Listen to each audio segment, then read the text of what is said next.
With as many as 10,000 homeless people in Atlanta, the churches and charities that try to help them are having second thoughts, wondering if their help isn't making matters worse. The irony is that we, by providing free shelter and meal, we're participating to a degree in their addiction.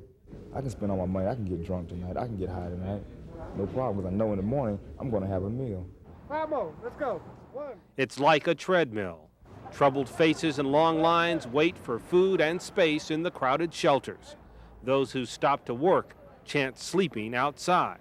You rush out there to get a job interview, and by the time you get back to get in line to get a bed, they tell you to miss your bed, and then you back out on the street. Tired of seeing the same people year after year, several Atlanta churches have closed their shelters. Now they run smaller programs with different objectives. Our goal is to assist them in becoming independent and to be able to live, support themselves and live on their own. At Trinity Methodist Church, they claim a 50% success rate. Instead of giving 30 men a place to sleep, they are giving a dozen a place to start over. I've gotten a job since I've been here. For the first time in a long time, Daou Mustafa has his own room and a place to hang his hat. The shelter doesn't have a bed, it just have a mat more so that you just lay on at night. Shelter doesn't have any place where you can store your clothes. It's a comprehensive program that requires residents to find jobs and pay rent. If they have drug or drinking problems, they must seek treatment.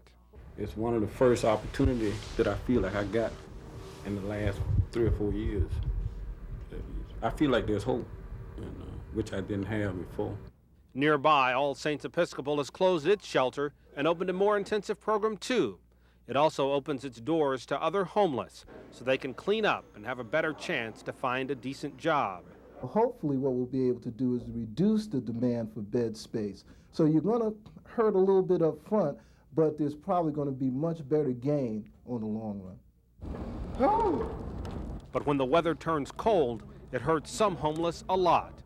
500 of Atlanta's 3,500 shelter beds have been eliminated, touching off a debate over whether it's right to lock out the masses in hopes of fixing the lives of a few.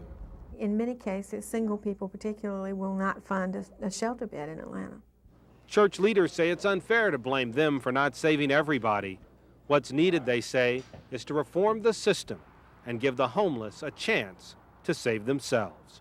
Gary Reaves, CBS News, Atlanta.